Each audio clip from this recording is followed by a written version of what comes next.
की, महाप्रभु श्री तरिवंश चंद्रजू महाराज की, श्री सद्गुरुदेव भगवान की।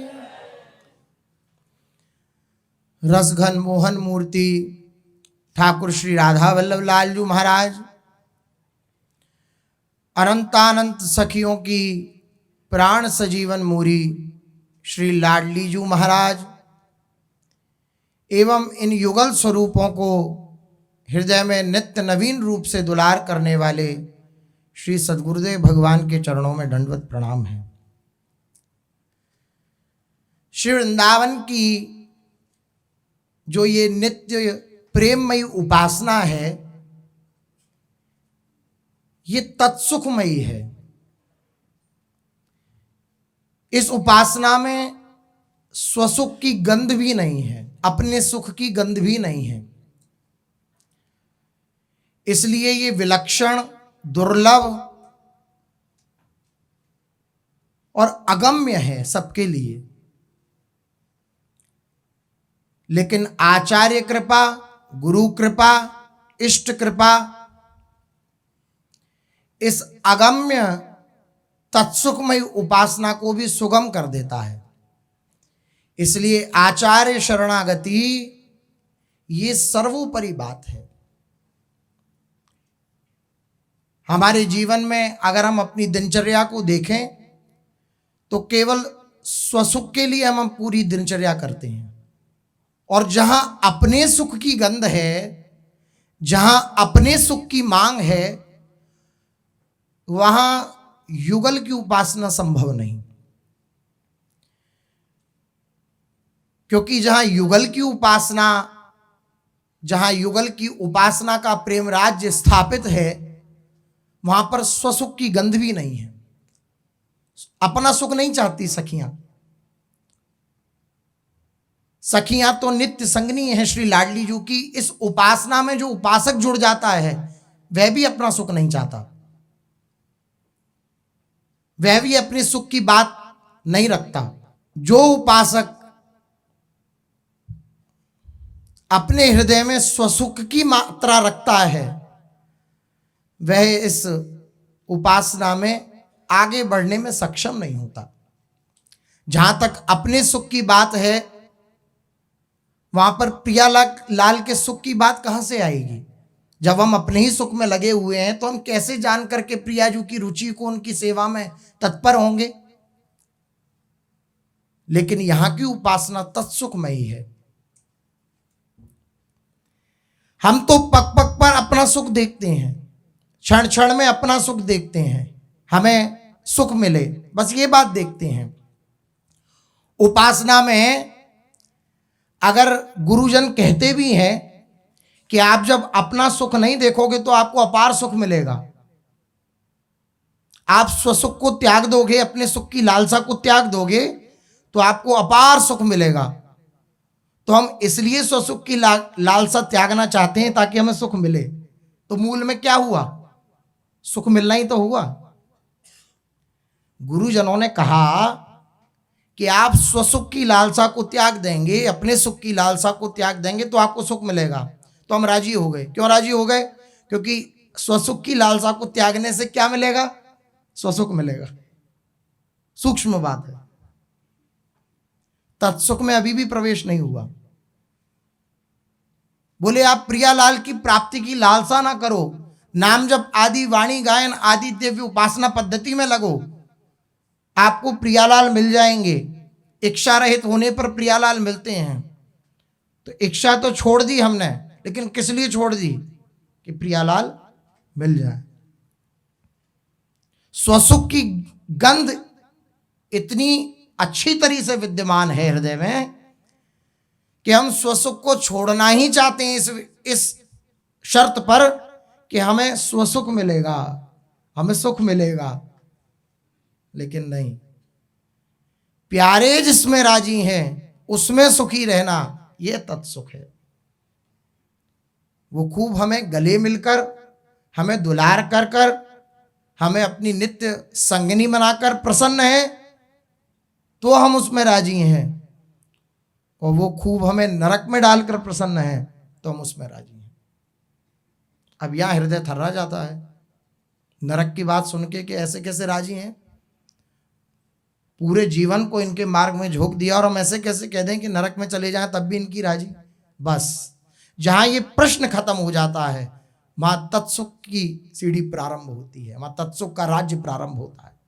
जहां ये भी प्रश्न खत्म हो गया, जब तक ये प्रश्न है मन कचोट रहा है कि पता नहीं अगर हमने ऐसे कह दिया प्रभु से कि आपकी जैसी राजी हो वैसा करना, और प्रभु ने अपनी बुद्धि के अनुसार कुछ गलत कर दिया तो क्या होगा। अपनी बुद्धि पे हमें भरोसा है, प्रभु की बुद्धि पे भरोसा नहीं है। आप कहेंगे आप ये बात कैसे कह रहे हो। अगर अपनी बुद्धि का हमें भरोसा नहीं होता और प्रभु की बुद्धि का भरोसा होता, उनके चिंतन का भरोसा होता तो हम अपनी राय रखते हैं उनके सामने। आपसे हम प्रार्थना करते हैं प्रभु ऐसा ऐसा कर दीजिए, तो वो क्या अल्प बुद्धि हैं, मंद बुद्धि हैं। अरे सबको बुद्धि प्रदाता करने वाली सरस्वती को भी जो बुद्धि प्रदान करते हैं वह हमारे प्रभु हैं। वह कोई विधान रच रहे हैं तो हम उसमें अगर अपनी राय दे रहे हैं तो इसका अर्थ है हमने अपनी बुद्धि को सर्वोपरि मान लिया। भगवान के चिंतन को सर्वोपरि, उनके मंगल विधान को सर्वोपरि नहीं माना, अपनी बुद्धि को सर्वोपरि मान लिया कि मेरे सुख के जो दुश्मन है वो प्रभु हैं, मैं नहीं बताऊंगा तो मेरे को सुख नहीं मिलेगा। पग पग पर उपासना पद्धति में रहते हुए भी उपासक स्वसुख को नहीं छोड़ पाता। हमारा संबंध गुरुजनों से तब तक ही रहता है जब तक हमारे स्वसुख में बाधा नहीं होती। स्वसुख की गंध भी जहां पर नहीं रह जाती वहां इस प्रेम राज्य में प्रवेश होता है। सुख देवे को चावचित तत्सुख हित निष्काम, यह सुधर्म हरिवंश को नाम गिरा विश्राम। नाम का आश्रय लेकर, वाणी का आश्रय लेकर सुख देने का चाव, सबसो हित निष्काम मति श्री वृंदावन विश्राम। सबसो हित, सबसे प्रेम, सबको सुख देने का चाह। लेकिन सबको सुख देने का चाव कब तक रहता है? जब तक हमारे सुख में बाधा उत्पन्न नहीं होती। हमारे सुख में जब बाधा उत्पन्न हुई तो बस फिर कोई कुछ नहीं है इसके आगे, हमारे सुख के आगे। इसलिए अपने सुख की जो पग पर लालसा रखता है वह इस प्रेम राज्य में प्रवेश नहीं कर पाता। हमारी इच्छा के मूल में भरा हुआ है स्वसुख। हम पर सुख की बात करते हैं, श्री भाई जी महाराज कह रहे हैं, हम पर सुख की बात करते हैं परंतु पर सुख के नाम पर स्वसुख ही चाहते हैं। बात तो करते हैं हम तत्सुख की, लेकिन उस तत्सुख के नाम पर भी हम क्या चाहते हैं? स्वसुख, हमें सुख मिले। कैसा समर्पित चित्त होता है उपासक का। नरक स्वर्ग अपवर्ग आस नहीं त्रास है, जहां राखो तहां रहो मान सुख रास है। दुखी होकर के नहीं, अब जब आप तो स्वतंत्र हैं प्रभु, आपने हमें नरक में डाल दिया तो हम क्या ही कर सकते हैं, ऐसा नहीं। मान सुख रास है। आपके प्रत्येक विधान को वे सुख नहीं मान रहा, सुख की राशि मान रहा है, अपार सुख मान रहा है, अपार आनंद का समूह मान रहा है। किसको? आपकी इच्छा को। यह है तत्सुख। नरक का भय नहीं, स्वर्ग की आशा नहीं, अपवर्ग की हृदय में लालसा नहीं। देहु दया कर दान न भूलूं के लिखो। हम इस योग्य नहीं है कि आपके समक्ष आ सकें, आपकी नित्य सेवा में प्रवेश कर सकें। बस एक आपसे मांग है, क्या? आपकी विस्मृति ना हो।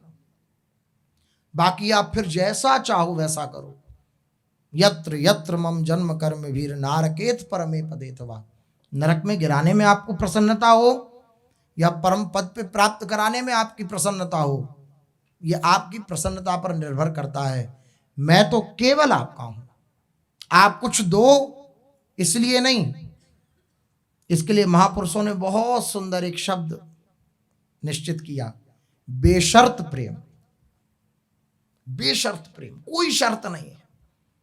आप ऐसा ऐसा करो तभी हम आपसे प्रेम करेंगे, आप ऐसा ऐसा करो तभी हम मानेंगे कि आप हमसे प्रेम करते हो। ये कोई शर्त नहीं, बेशर्त प्रेम। कोई भार नहीं प्रभु के ऊपर, प्रभु के लिए कोई संकोचात्मक वचन नहीं कि प्रभु संकुचित हो जाते हैं।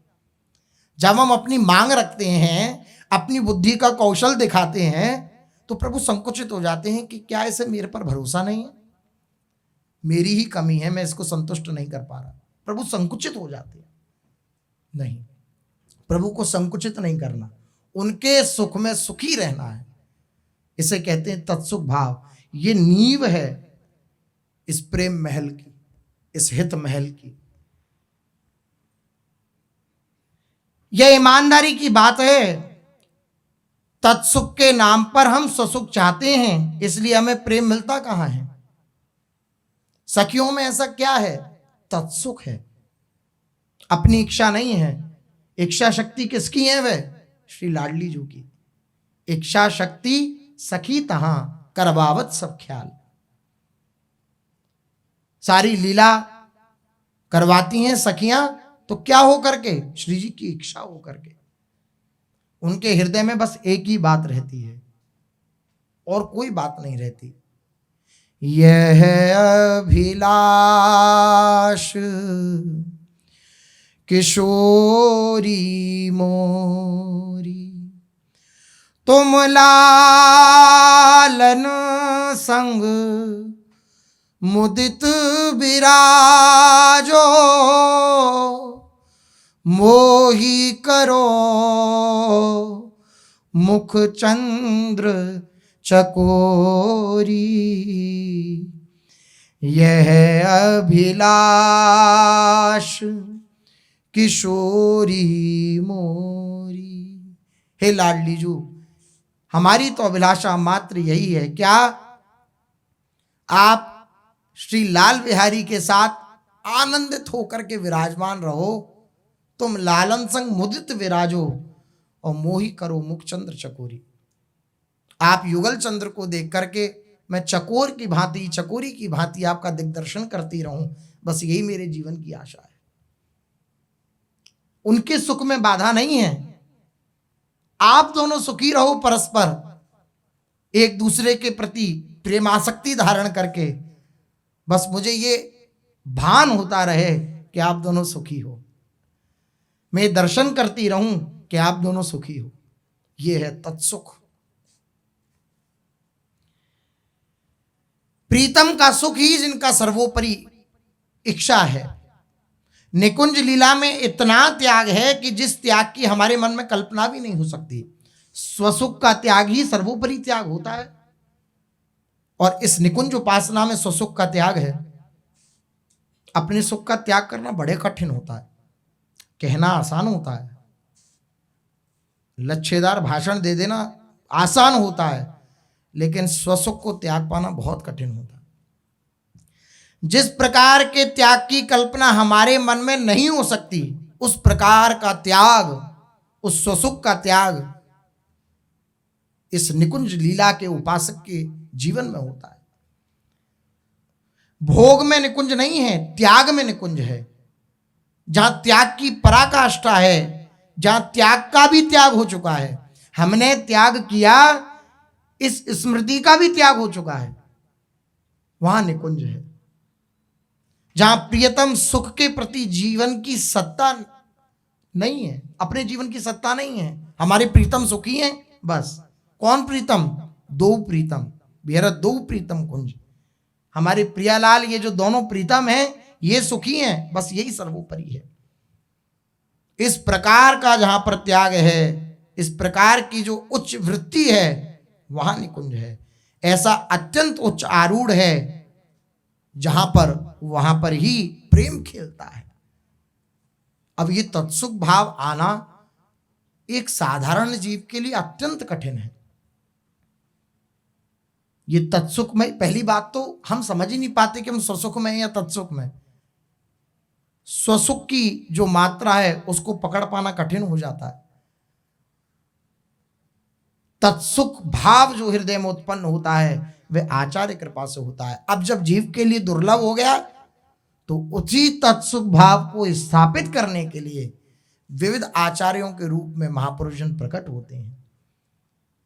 ये निकुंजमयी लीला का जो दिव्य तत्सुखमयी उपासना है, प्रीतम के सुख की भावना है, इस भावना को पुष्टि देने के लिए, इस भावना को हृदय में प्रतिष्ठित करने के लिए ही श्री लालजू की वंशी, श्री लाडलीजू की निज सखी श्री हित सजनी जू ही श्री महाप्रभु जी के रूप में, श्री हरिवंश महाप्रभु के रूप में इस धराधाम पर प्रकट हुए। बड़ी विचित्र स्थिति थी जब महाप्रभु प्रकट होने वाले थे, उससे पूर्व में इस भारतवर्ष की बड़ी विपरीत स्थिति थी। प्रेमावतार गोस्वामी श्री हरिवंश चंद्र जी का प्रादुर्भाव ये विक्रम की 16वीं शताब्दी के उत्तरार्ध में हुआ। लगभग आधी शताब्दी तक इस धराधाम पर श्रीमन महाप्रभु विराजमान रहे, रसिक जनों को युगल प्रेम का रसामृत पान कराते रहे। श्री हिताचार्य चरण का प्राकट्य जिस कालखंड में हुआ, जिस समय में हुआ, उस समय संपूर्ण भारतवर्ष में चारों ओर घोर आतंक छाया हुआ था। चारों तरफ म्लेच्छ सकल पहुमी बढ़े, पूरी पृथ्वी पर म्लेच्छों का भार, म्लेच्छों का राज्य हो रहा था। म्लेच्छ कौन होते हैं? म्लेच्छ होते हैं जो वैदिक मार्ग पर नहीं चलते। म्लेच्छ से तात्पर्य उनसे है जो लोग सनातन धर्म शास्त्रों द्वारा स्थापित जो आचार विचार हैं, जो सनातन धर्म में कहे गए हैं आचार विचार, जो विधि निषेध कहे गए हैं, उनकी मर्यादा के अनुसार नहीं चलते हैं, अपनी स्वेच्छा अनुसार चलते हैं, वही म्लेच्छ होते हैं, वही म्लेच्छ प्रवृत्ति के होते हैं। आसुर धर्म, अब जैसे मांस भक्षण करना, मदिरा का पान करना, व्यभिचार करना, इन सब में जो प्रीति रखते हैं वही म्लेच्छ होते हैं। तो पूरी पृथ्वी पर ऐसे लोगों का आतंक छाया हुआ था। पूरी पृथ्वी पर म्लेच्छ छाए हुए थे, सर्वत्र उथल पुथल मची हुई थी। म्लेच्छों के अत्याचारों से भारत भूमि करा रही थी। भारतीय राजा महाराजे साहस और वीरता से संपन्न होते हुए भी पारस्परिक फूट से जीर्ण शीर्ण हो चुके थे। उस समय दिल्ली के सिंहासन पर लोदी वंश का अधिकार था, ये सिकंदर लोदी आदि। म्लेच्छ लगातार भारतीय वैदिक धर्म, भारतीय संस्कृति को तलवार के बल से छिन्न भिन्न करने का कुप्रयास कर रहे थे। जबरन धर्म परिवर्तन, सामूहिक नरसंहार, बहुत सारे समूह में जाकर के हत्या कर देना, हिंदुओं के धर्मस्थलों को तोड़ना, नष्ट भ्रष्ट करना, धर्मात्माओं को अनेक प्रकार की पीड़ाएं देना। जितने भी संत महात्मा थे, धर्मात्मा थे, उनको विशेष पीड़ा देना, ऐसा दिव्य आतंक था। वे सनातन धर्म का समूलोच्छेदन करना तो चाहते ही थे। भय त्रस्त जनता त्राही त्राही कर रही थी, किसको पुकारें, किसकी शरण जाएं, ऐसा चारों तरफ आर्त भाव का स्वर गूंज रहा था। किसको पुकारें, किसकी शरण जाएं। इस तरह भारत में धर्म संस्कृति की स्थिति अत्यंत शोचनीय बन गई थी और वैदिक धर्म चारों ओर छिन्न भिन्न हो रहा था। वेद विहित कर्मों के प्रति लोग उदासीन बनते जा रहे थे। वेद प्रतिपादित जो मार्ग है उसके प्रति लोगों की रुचि नहीं रह गई। स्वेच्छाचार, अपने मन में जो आए बस वही सर्वोपरि धर्म है, ये सबके हृदय की भावना बन गई थी। मेरे मन में जो बात आ रही है बस वही धर्म है। ऐसे स्वेच्छाचार खूब देखने को मिलते हैं, कुछ नहीं है, ऐसी भावना वाले बहुत मिलते हैं। इन्हें आसुर प्रवृत्ति के मनुष्य कहा जाता है। चित्रों में जो असुर दिखते हैं, दांत निकले हुए, सींग निकले हुए, बाल लंबे लंबे, वो असलियत में असुर नहीं है। आसुरी प्रवृत्ति का, प्रकृति का वर्णन श्री गीता जी में भगवान ने किया है। जिसको हृदय में जांचना हो कि हम असुर प्रवृत्ति के हैं या दैवी संपत्ति से युक्त हैं या आसुरी संपत्ति से युक्त हैं, तो वो गीता जी के उन दिव्य श्लोकों का पाठ करे, उसका अर्थ समझे तो समझ में आ जाएगा कि हम असुर हैं कि देवता हैं। चारों तरफ आतंक फैला हुआ है आसुरी प्रवृत्ति का। वेद वेद कर्मों के प्रति लोग उदासीन बनते जा रहे थे, भयवश भी धर्म पालन से विमुख होते जा रहे थे, क्योंकि धर्मनिष्ठों की गर्दन तलवार से उतार दी जाती, अतः सब लोग कुमार्गामी होने लगे। तब ऐसे विकराल अंधकार में समय में अभ्युत्थानम धर्मस्य तदात्मानम सृजाम्यहम्, इस कथन के अनुसार भगवान की प्रेरणा से भिन्न भिन्न प्रांतों में बहुत से आचार्य महापुरुष उसी समय प्रकट हुए। एक साथ भारतवर्ष की इस परम पवित्र वसुधा पर दिव्य दिव्य महापुरुषों का प्रादुर्भाव हुआ। आप सभी ने अपने अपने प्रांतों में वैष्णव धर्म का प्रचार प्रसार किया और जो मूर्छित भारतीय संस्कृति थी उसके एक नया जीवन प्रदान किया। विविध अवतारों में को धारण करके महापुरुषों ने ये दिव्य लीला करी। आचार्यम माम विजानीयात, आचार्य जो हैं वे स्वयं प्रभु के स्वरूप हैं। प्रभु में और आचार्य में रंच मात्र भी भेद नहीं है। भगवान कहते हैं जब जब धर्म की हानि होती है तब तब मैं प्रकट होता हूं। तो कभी तो वे स्वयं पूर्ण रूपेण प्रकट होते हैं और कभी अपने निज जनों के रूप में प्रकट होते हैं। आचार्य रूप में प्रभु प्रकट होते हैं। तो जहां जहां धर्म का ह्रास होता है वहां वहां वह उस वैष्णव धर्म की पताका को लहराते हुए उस मूर्छित भारतीय संस्कृति को पुनः जागृत करते हैं। जो पशु बुद्धि लोगों में व्याप्त हो जाती है उसको फिर जागृत करते हैं। यद्यपि विदेशी आक्रांताओं ने सनातन धर्म को कुचलने की बड़ी कोशिश की, किंतु सनातन धर्म जिसे हिंदू धर्म अथवा वैदिक धर्म भी कहा जाता है, चाहे जैसा भीषण समय उपस्थित हो जाए पर इसका कभी आत्यंतिक नाश नहीं हो सकता। सनातन धर्म सनातन है, जब से भगवान है तब से ये सनातन धर्म है। सनातन किसका नाम है? प्रभु का नाम है। सनातन प्रभु को ही कहा जाता है। तो जब से प्रभु, अब प्रभु कब से हैं? अब कोई हो गणितज्ञ बहुत बुद्धि कौशल वाला तो गणित लगा ले कि कब से हैं। जब से हम भी नहीं थे तब से हैं। जब कुछ नहीं था तब वे थे, जब कुछ नहीं रहेगा तब वे रहेंगे। तो बीच में जो कुछ है सब वही बने हुए हैं। ऐसा है प्रभु का स्वरूप। तो जब से प्रभु हैं तब से सनातन विद्यमान है। सनातन धर्म कोई एक मत पंथ या संप्रदाय नहीं, अपितु ब्रह्म स्वरूप है। जैसे ब्रह्म सर्वकालीन सत्य है, त्रिकाल सत्य है, ऐसे ही सनातन सत्य है। सर्वोच्च सत्ता जिसे ब्रह्म, परमात्मा, ईश्वर, श्री राम कृष्ण नारायण कहते हैं, जैसे वह अविनाशी हैं वैसे ये सनातन धर्म भी अविनाशी है, शाश्वत है, सदैव विद्यमान रहने वाला है। सनातन का नाश करने में काल भी सामर्थ्यशाली नहीं है। फिर ये आतताई तो काल के अधीन जीव हैं। बड़े बड़े ऐसे आतताई हुए, हिरण्याकश्यपु आदि पीछे भी, जिनने सनातन धर्म पे प्रहार करने की चेष्टा करी, लेकिन कोई इसको फूंक मारकर उड़ा पाया क्या? किसी की सामर्थ्य नहीं। सनातन धर्म कोई एक मेड़ नहीं है जिसे मिटा देना संभव हो। सनातन धर्म ब्रह्म स्वरूप है। किसी ना किसी रूप में भगवान के द्वारा इस सनातन धर्म की रक्षा होती रहती है, क्योंकि सनातन धर्म सबसे महान, परमानंददायक एवं परम विशुद्ध धर्म है। तत्सुख की अगर कोई भावना प्रदान करने वाला है तो वो सनातन धर्म है। देखो, पहले तो विद्यालयों में भी ये श्लोक पढ़ाया जाता था, सर्वे भवन्तु सुखिनः, सर्वे सन्तु निरामयः, सर्वे भद्राणि पश्यन्तु मा कश्चित् दुर्भाग् भवेत्। इस श्लोक का गायन विद्यालयों में भी पहले कराया जाता था। सब सुखी हों, इतना पक्ष सुखी हो ऐसा नहीं। अपने धर्म की जो लालसा है, अपने धर्म का जो उद्घोष है, वो क्या है? सर्वे भवन्तु सुखिनः। आप सर्व में सब आ गए, कोई कहीं भी विराजमान हो, कहीं भी रहता हो।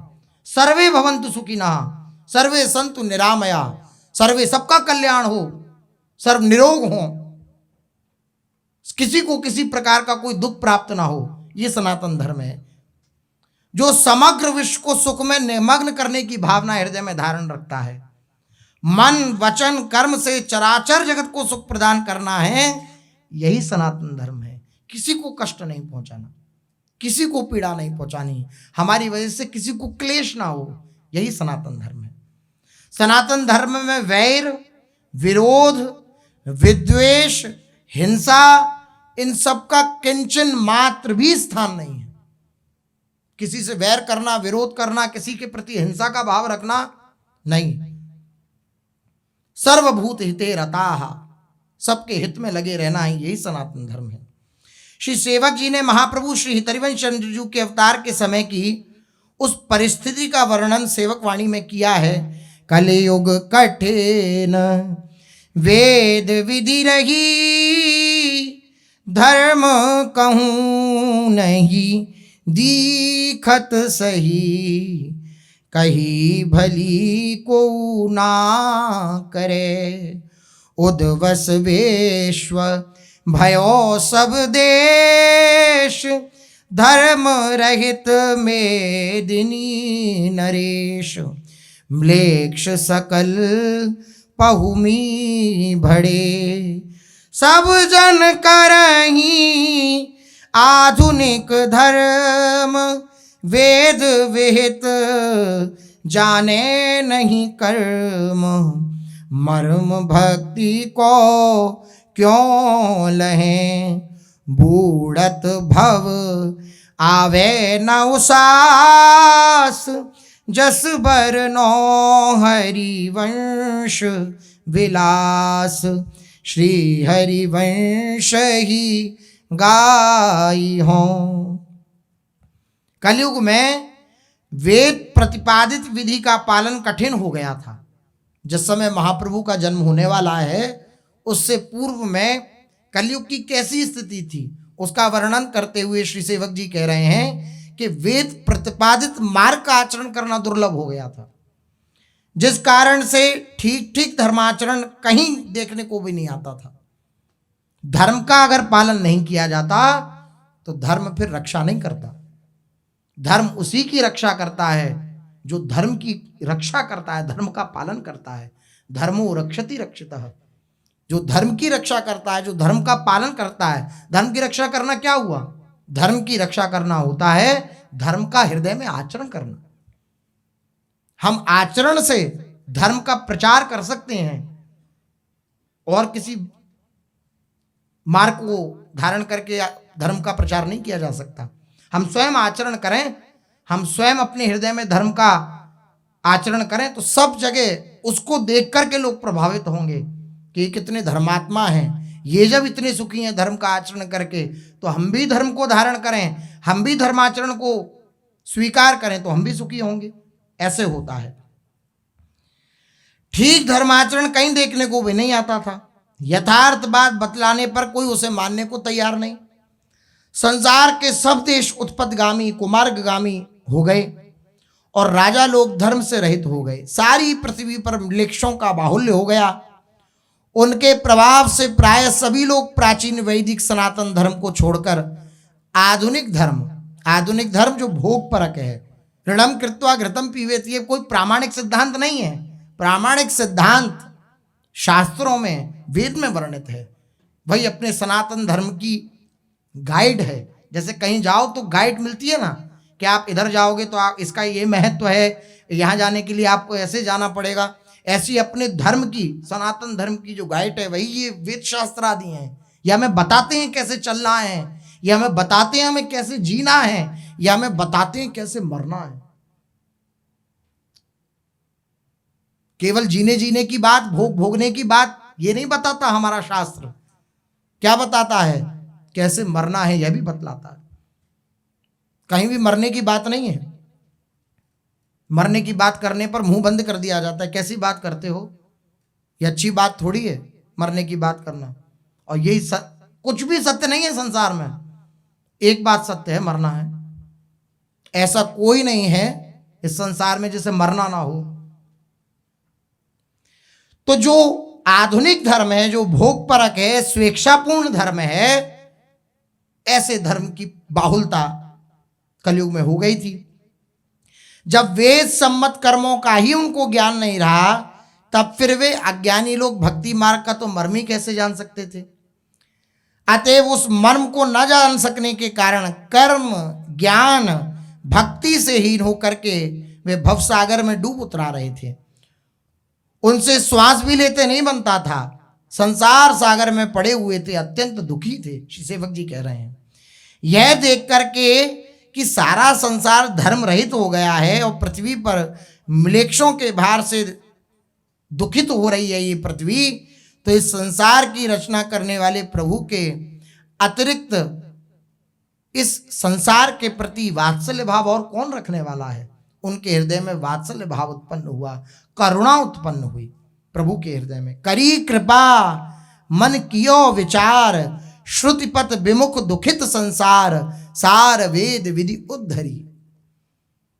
प्रभु के सिवा, प्रभु के अतिरिक्त इस संसार का और कोई रक्षक नहीं है। तो आप श्री हरि से अभिन्न जो श्री हरिवंश चंद्र जो हैं, आपके मन में कृपा का संचार हुआ और आपने विचार कर समझ लिया कि ये संसार वेद मार्ग से विमुख होकर दुखी हो रहा है। अतः प्रथम तो आपने वेदों की सार विधि भक्ति का उद्धार करने के लिए इस धराधाम पर प्रकट हुए, प्राकट्य धारण किया, अवतरण ग्रहण किया। श्री हरि के समस्त अवतारों की भक्ति का प्रचार प्रसार करके फिर अंतिम में अपने हृदय की बात श्री राधा दासी भाव प्रकट कर कर इस जगत का उद्धार किया। इस जगत में जब जब धर्म की हानि और अधर्म की वृद्धि होती है, माया का ऐसा विचित्र तांडव प्रकट होता है कि समस्त जीव समुदाय केवल इंद्रियों के विलास में रत होकर अधर्माचरण करने लगते हैं। केवल हमारी इंद्रियों का सुख ही सर्वोपरि है, अब इसके लिए हमें कुछ भी करना पड़े। अपनी इंद्रियों के सुख के लिए कैसे कैसे जीवों की हत्या लोग करते हैं, जिंदा जीवों को खा जाते हैं। कैसी विचित्र विचित्र वो देखने को मिलती है, जिंदा जीवों को खा जाते हैं। तो ऐसे अधर्म आचरण करने लगता है ये संसार। तब करुणा में प्रभु जो अखिल लोगों के ईश्वर हैं, सबके सद्गुरु हैं, सबको मार्ग दिखाने वाले हैं, सबके प्राण जीवन हैं, सबके अंशी हैं, वही स्वयं पूर्ण भगवत्ता समग्र ऐश्वर्य वैभव से युक्त होकर इस धराधाम पर प्रकट होते हैं और दुष्टों का विनाश कर साधु पुरुषों की रक्षा करते हैं एवं सनातन धर्म की स्थापना करते हैं। प्रभु जब प्रकट होते हैं तो वह दुष्टों का विनाश करते हैं, साधु जनों की रक्षा करते हैं। लेकिन प्रभु ही जब आचार्य रूप में प्रकट होते हैं, भक्त रूप में प्रकट होते हैं, तो वो दुष्टों का विनाश नहीं करते, दुष्टों की दुष्टता का विनाश कर देते हैं। देखो कैसे श्री चैतन्य महाप्रभु के चरित्र में आता है, जगाई मदाही कितने विलक्षण कोटि के अधर्म आचरण करने वाले थे कि उनके अधर्म आचरण की वह खुद रो रो कर बाद में कहते कि हम तो इतने पापी हैं। तो नित्यानंद महाप्रभु ने कहा कि तुम हरि बोलो। उन्होंने कहा अरे मदरा पिए हुए थे, पत्थर का प्रहार कर दिया। नित्यानंद महाप्रभु के मस्तक पर जाकर लगा, खून देखा तो चैतन्य महाप्रभु विकल हो गए। तुम्हें किसने मार दिया? क्योंकि उन्हीं की आज्ञा से प्रचार में लगे हैं ना, तो पीछे से संरक्षण है। तो जिसके हम संरक्षित हैं उसके प्रति कोई दुर्व्यवहार कर दे तो हमारे ऊपर जो मालिक बैठे हैं उनके हृदय में विचलता होगी कि नहीं होगी? देखा कि खून की धार, किसने मारा तुम्हें? तो हरिदास जी ने बताया जगाई मधाई नाम के ये क्रूर कर्मा है, इन्होंने अरे सुदर्शन चक्र का स्मरण कर लिया और तुरंत सोई नित्यानंद महाप्रभु ने चरण पकड़े, महाराज ये सुदर्शन चक्र का समय नहीं है, ये सुदर्शन चक्र धारण करने वाली लीला नहीं चल रही। यही तो असली अधिकारी हैं हरिनाम के, यही तो असली अधिकारी हैं उस भगवत प्रेम के। आप अपनी प्रेममयी दृष्टि से इनका उद्धार कर दीजिए। प्रभु ने लीला करी, जगाई मधाई का सुधार हुआ और आप आचार्य रूप में जो प्रभु प्रकट होते हैं उनकी उदारता का दिग्दर्शन करें कि श्री चैतन्य महाप्रभु जी ने गंगा जी में खड़े होकर जगाई मधाई से संकल्प करवाया कि तुम संकल्प करो कि तुम्हारे जीवन में जो भी तुम्हारे अपराध हुए हैं, जो पाप हुए हैं, वो तुम हमें देते हो। यह है आचार्य का वात्सल्य, यह है प्रभु और आचार्य का किंचित भेद। प्रभु दुष्ट का विनाश करते हैं लेकिन आचार्य जन जब प्रकट होते हैं तो वो दुष्टता का विनाश कर देते हैं और उस ऐसे दुष्ट को भी उस परम पद की प्राप्ति करा देते हैं जो बड़े बड़े महापुरुषों के लिए भी दुर्लभ है। भक्ति हित जे शरण आए द्वंद्व दोष जो सब घटे। ये जो द्वंद्वात्मक दोष हैं हृदय के, इन सब दोषों को मिटा करके श्री जी के नित्य चरणों में नित्य सन्निधि को प्राप्त करा देने वाले, ऐसी सामर्थ्य रखने वाले आचार्य जन होते हैं। इसलिए आचार्यों की समानता करना एक अधिक गुण होता है भगवान से भी। आचार्यों में वे अपने निज जन का पक्ष रख करके वकालत करते हैं प्रभु के सामने। प्रभु कहते हैं इसमें तो इतने अपराध किए हैं, इसने तो इतना, बोले आपका नाम पतित पावन है प्रभु, आप कृपा नहीं करोगे तो कौन करेगा? नहीं नहीं, इसने ऐसे ऐसे अपराध किए हैं। तो प्रभु हमने सुना है, हमारा पक्ष रख रहे हैं आचार्य गुरु।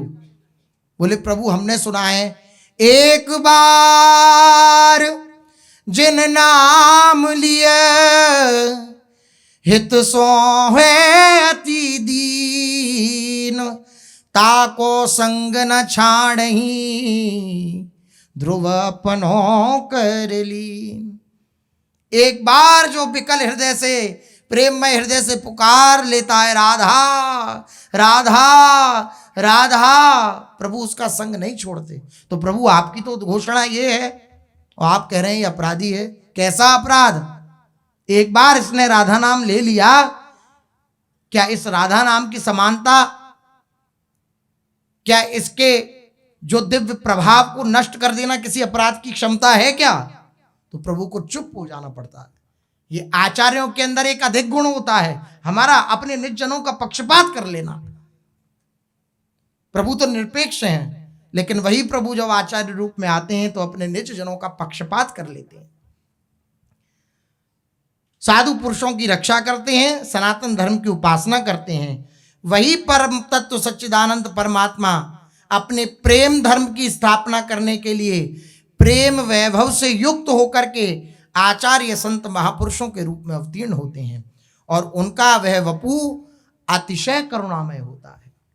कृपा रूप जो वपु धर्यो, वह दुष्टों का विनाश न करके उनकी दुष्ट प्रवृत्तियों का विनाश कर देते हैं और उन्हें प्रेम और आनंद में मग्न कर देते हैं। श्री वृंदावन दास चाचा जी कह रहे हैं, तब वपु धर्यो असुर क्षय कारण, अब जु भक्ति भुव तल विस्तारण, तब ही दंड दुष्टन सिर धर्यो, अब जु अनुग्रह सब पे कर्यो। जब प्रभु विविध अवतारों को ग्रहण करते हैं तो असुरों का क्षय करते हैं, लेकिन इस समय ये भक्ति का विस्तार करने के लिए प्रकट हो रहे हैं। तब दंड के द्वारा दुष्टों का शासन करते हैं, अब अनुग्रह के द्वारा दुष्टों पर करुणा करते हैं। जैसो काम परे जी काल, तैसो ही बपू धरे प्रभु कृपाल, बंदों सुखवर धन कुल व्यास, गौर वर्ण वपु कलि सुप्रकाश। श्री हरि ने द्वापरांत में असुरों का विनाश करने के लिए अवतार लिया, किंतु अब भूतल पर भक्ति का विस्तार करने के लिए आप श्री हरिवंश चंद्र जी के रूप में प्रकट हुए। उस समय आपने दुष्टों को दंड देकर सुधारा, अब हिताचार्य स्वरूप में आप सज्जन दुर्जन सभी पर अनुग्रह किया। कमल करजन अभय दीने द्वंद्व दोष जो सब घटे। जिस समय जिस प्रकार की आवश्यकता पड़ती है कृपालु श्री हरि वैसा ही वपु धारण करके प्रकट होते हैं। अब मैं सुख को बढ़ाने वाले श्री व्यास मिश्र जी के कुल की वंदना करता हूँ, जिस कुल में श्री हरि अपने वंशी स्वरूप से गौरांग वपु धारण करके श्री हिज्जू के रूप में इस कलिकाल में प्रकट हुए। कैसा अद्भुत वंश है, जहाँ भगवान का भक्त प्रकट होता है सो कुल धन्य उमा सुन जगत पूज्य सुपुनीत। वह कुल धन्य है। भगवान शंकर ने माता पार्वती जी से कहा है कि वह कुल धन्य है जहां भक्त प्रकट होते हैं। शास्त्रों में वर्णित है, कुलम पवित्रम जननी कृतार्था, वसुंधरा पुण्यवती च तेन, स्वर्गस्थिता ये पितरोपि धन्या, ये श्याम कुले वैष्णव नाम ध्येयम। वह कुल पवित्र है, उस जननी का जननी कहना सौभाग्यशाली है, सार्थक है, जिसने भक्त को अपने गर्भ से प्रकट किया। वह वसुंधरा, वह धराधन्य है, वह पुण्यवती है जहां पर भक्त का प्रादुर्भाव होता है। और पितृलोक में पितृगण भी अपनी ताल ठोकते हैं। किसी कुल में अगर कोई भक्त प्रकट हो जाए तो पितृगण भी अपनी ताल ठोकते हैं कि अब हमारा कल्याण हो जाएगा। आस्फोटयंती पितरो नृत्यंती च मुहुर्मुहु मदवंशे वैष्णवो जातः स नस्त्राता भविष्यति। वो इसलिए खुश होते हैं, नृत्य करते हैं, बार बार अपनी ताल को ठोकते हैं कि हमारे वंश में वैष्णव भक्त उत्पन्न हो गया, अब हमें इस आवागमन के चक्र से छुड़ाकर नित्य भगवान सन्निधि दे देगा। इसलिए पितृ जो पधार चुके हैं वह भी आनंदित होते हैं जहां पर जिस कुल में कोई भक्त उत्पन्न हो जाए। और ये तो भक्तों के आचार्य हैं, स्वयं आचार्य वपु हैं, स्वयं प्रभु ही हैं। ये जिस कुल में उत्पन्न हो रहे हैं उस कुल की क्या महिमा का गान करना। इसलिए चाचा जी कह रहे हैं, वृंदावन दास चाचा जी, कि मैं उस कुल को पहले वंदना करता हूं जिस कुल में ऐसे व्यास मिश्र जी, ऐसे तारा रानी की कोख से श्री हरिवंश महाप्रभु का प्रादुर्भाव हुआ। हितावतार महाप्रभु श्री हरिवंश चंद्रजू से जिस कुल में प्रकट हुए वह कुल भी ऐसा ही परम पवित्र वैदिक मार्गानुयायी था तथा भगवत भक्ति से संपन्न था। श्री हिताचार्य चरण के पूर्वज उत्तर प्रदेश के सहारनपुर जिले में जो स्थित देवबंद है, जिसे देववन कहा जाता है, वे देवबंद में प्रकट हुए, वहां निवास करते। वे कश्यप गोत्रीय यजुर्वेदीय माध्यन्दिनी शाखानुयायी गौड़ ब्राह्मण थे। इस कुल में एक से बढ़कर एक शास्त्रों के प्रकांड विद्वान हुए हैं, पूर्ण रूपेण वैदिक सिद्धांतानुसार आचरण करने वाले हुए हैं।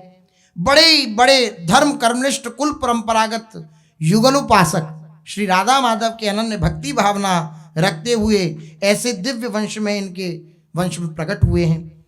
श्री महाप्रभु जी की वंशावली का वर्णन करते हुए श्री अतिवल्लभ जी कह रहे हैं, विजय भट्ट के सुवन कुलाजित सुत विद्याधर भाए, तिन ते जालप मिश्र प्रकट भय राधा वल्लभ से, भाव भावना में मन दीनों और सकल तजिहे, मिश्र प्रभाकर तिन ते प्रगटे मिश्र उबार उबारे, जीवद मिश्र सुवन हिम करजू व्यास मिश्र सुतधारे।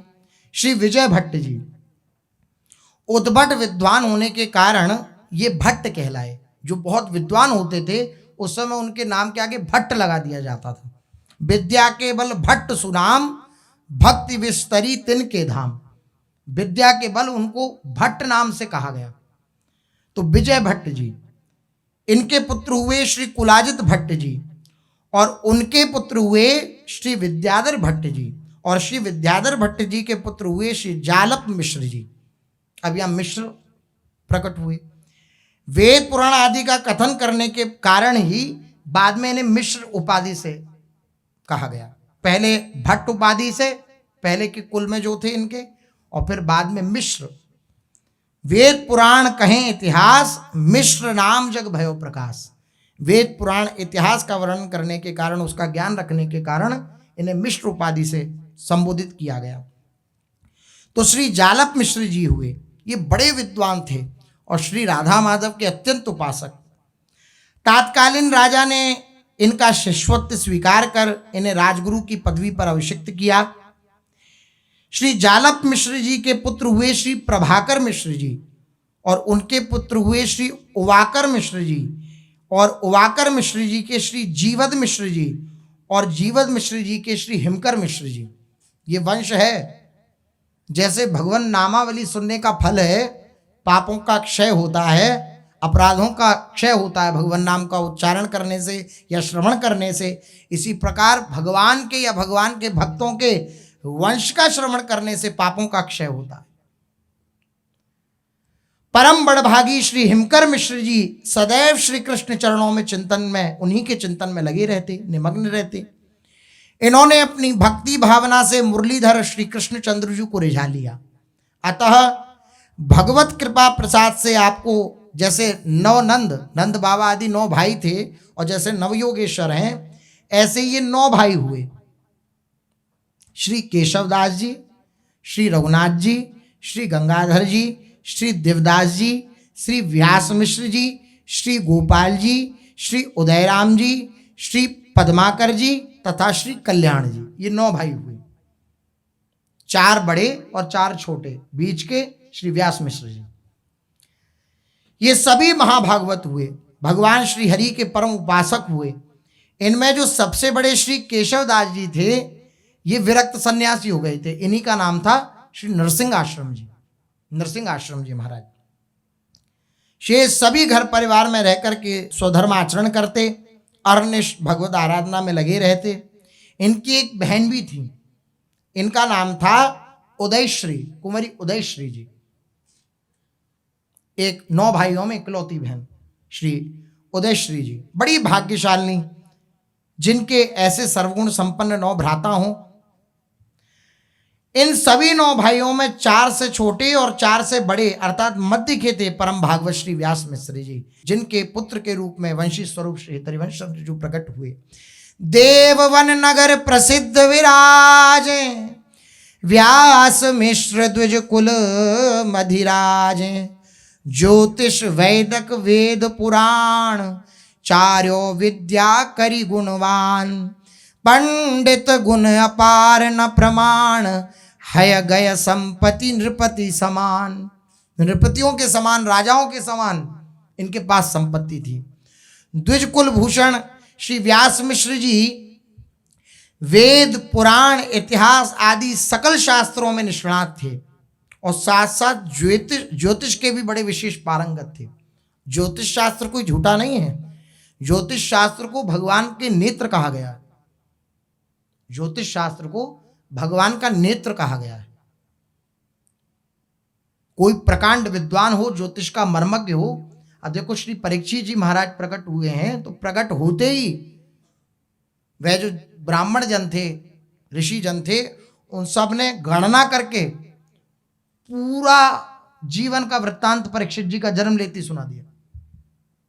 ज्योतिष के प्रभाव से परीक्षित जी के जीवन का पूरा वृत्तांत जन्म लेती सुना दिया। श्राप भी मिलेगा ये भी सुना दिया, और फिर ये भी बता दिया कि इसका कल्याण हो जाएगा, ऐसे परमहंस महापुरुष आएंगे जो इसका कल्याण कर दे, यहां तक बता दिया। तो ज्योतिष ऐसी विद्या है, कोई पारंगत विद्वान हो तो ज्योतिष की गणना से एक एक पल एक एक क्षण की बात बताई जा सकती है। भक्तों के समक्ष इसका इतना आदर इसलिए नहीं है, आदर अर्थात कि इसकी मान्यता इसलिए नहीं है क्योंकि भक्त अपनी हस्तरेखा, अपनी कुंडली के नक्षत्रों और अपने मस्तक भाल पे अंकित लकीरों का भरोसा नहीं रखते हैं। भक्तजन केवल प्रभु का भरोसा रखते हैं। खूब अच्छा हो जाए तो मेरी प्रभु की इच्छा, खूब बुरा हो जाए तो मेरे प्रभु की इच्छा। वो ना अच्छे में रहते हैं ना वे बुरे में रहते हैं, वे प्रभु में रहते हैं, वे प्रभु की इच्छा में रहते हैं। वो अच्छे में नहीं रहते ना वो बुरे में रहते हैं, किस में रहते हैं? प्रभु की इच्छा में रहते हैं। तो ऐसे प्रकांड ज्योतिषी थे ये, ऐसा ज्ञान रखते थे कि व्यक्ति सामने आते उसी समय से गणना करके आप उसकी कुंडली बना देते और उसके जीवन की संपूर्ण गाथा बता देते। आपको ना अपनी जन्म की दिन बताने की जरूरत है ना समय बताने की जरूरत है। आप आए हो, आपके समय को देख लिया और बस बना करके आपके विषय में सब कुछ बता दिया। ये आपके विनम्र व मृदुल स्वभाव और दैवी सद्गुणों से आकर्षित होकर सभी छोटे बड़े भाई आपसे बड़ा स्नेह करते, आपस में बड़ा प्रेम भाइयों में। आपका हृदय युगल सरकार की भक्ति भावना से ओतप्रोत था। आप अपनी पितृ परंपरा से प्राप्त श्री राधा मोहन जी की उपासना करते। कहीं कहीं वर्णन मिलता है श्री राधाकांत जी और कहीं कहीं वर्णन मिलता है श्री राधा मोहन जी। तो श्री राधा मोहन जी की सेवा परिचर्या आप करते, बड़े भावपूर्ण होकर के उस सेवा में ही संलग्न रहते। गौ ब्राह्मणों का विधिवत सम्मान करते, सनातन धर्म तथा भगवत आराधना में आपकी बड़ी निष्ठा थी।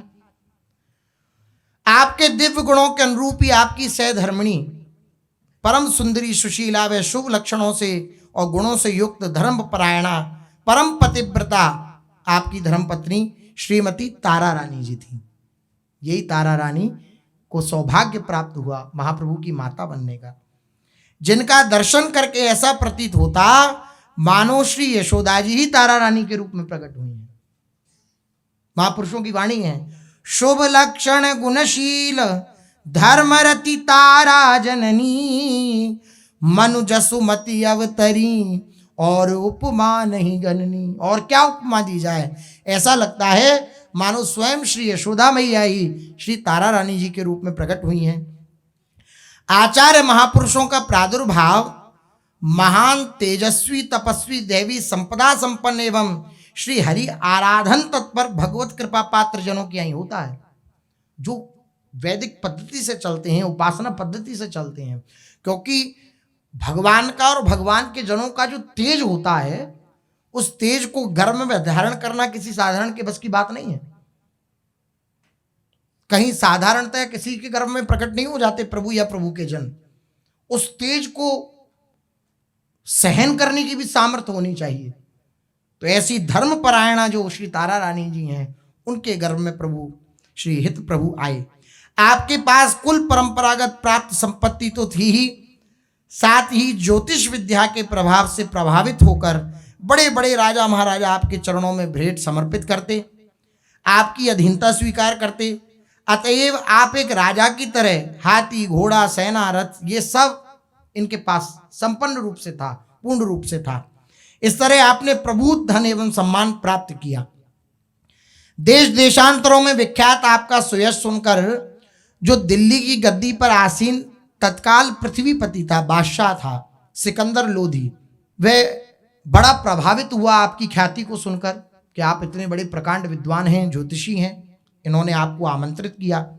श्री व्यास मिश्र जी ने विचार किया कि यद्यपि मुझे इस धर्म विरोधी मिलेक्ष बादशाह के पास जाना ठीक नहीं है, उचित नहीं है, क्या आवश्यकता है इसके पास जाने की, लेकिन उच्च पद पर है, दिल्ली गढ़ है, दिल्ली से ही सब जगह का शासन होता है, और वहां नहीं जाऊंगा तो ये कहीं ऐसा ना हो कि धर्म को और हानि पहुंचाए, सनातन धर्म को, और धर्मात्माओं को और कष्ट पहुंचाए। इसलिए जाना उचित है। जाकर के शास्त्र की वार्ता को कह सुन करके जब इसको मैं सुनाऊंगा तो इसका हृदय पवित्र होगा, और हो सकता है कि थोड़ा ये जो काट मार मचा रखी ये थोड़ा शांत हो जाए। श्री व्यास मिश्र जी देवबन से लगभग 170 किलोमीटर दूरी पर जो स्थित दिल्ली है, बादशाह के दरबार में 4 श्रीफल लेकर के, नारियल लेकर के और पहुंचे। जैसे बादशाह ने देखा व्यास मिश्र जी को तो अपार सौंदर्य और अपार तेज व्यास मिश्र जी के मुखमंडल पर अद्भुत भागवतिक तेज था। बादशाह बड़ा हतप्रभ हो गया, ऐसा तेज उसने देखा नहीं था कभी। तदुपरांत उसने मधुर वचनों से सम्मानित कर आपका अत्यंत ही भव्य स्वागत सत्कार किया। आपने भी इस भावना से कि राजा है भगवान का स्वरूप होता है, उसे नमस्कार किया और मंगल आशीर्वाद स्वरूप 4 श्रीफल दिए। मिले नारियल लेके 4 ही, एक एक गुण प्रति जो विचार। बादशाह ने सर्वप्रथम दर्शन किए, उसी से हतप्रभ हो गया। अब जब भेंट स्वरूप में उसे 4 नारियल मिले तो उसने प्रश्न किया कि एक ही नारियल काफी था भेंट स्वरूप में, तो आपने 4 क्यों दिए? तो व्यास मिश्र जी ने कहा कि अब उपदेश देने का समय आ गया है। तो व्यास मिश्र जी बोले, राजन, हमारे सनातन धर्म में 4 प्रधान फल हैं, धर्म, अर्थ, काम और मोक्ष। ये धर्म, अर्थ, काम और मोक्ष, ये 4 हमारे प्रधान फल हैं।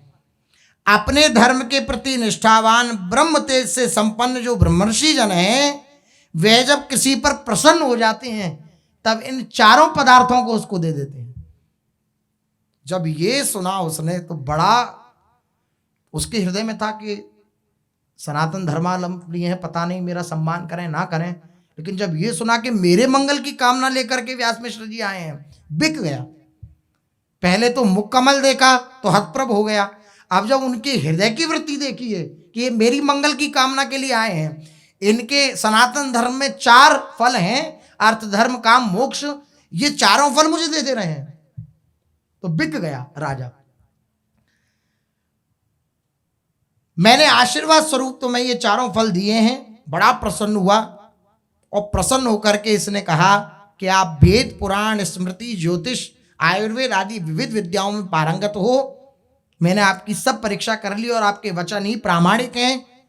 अब मैं आपसे यही प्रार्थना करता हूं कि आप उच्च पद पर, हमारे यहाँ राजगुरु के पद पर स्थापित हों, यहां पर विराजमान हो। आपको 4000 मनसबदार की निधि प्रदान करी, आपका परम सम्मान किया और व्यास मिश्र जी को अपने दरबार के उच्च पदस्थ सम्मानित राजगुरु के पद पर आपने विभूषित किया। अब राजगुरु के पद पर श्री व्यास मिश्र जी विभूषित हुए हैं। आगे जो महाप्रभु के प्राकट्य की लीला है वो शेष चर्चा आगे। श्री राधा वल्लभ लाल की जय।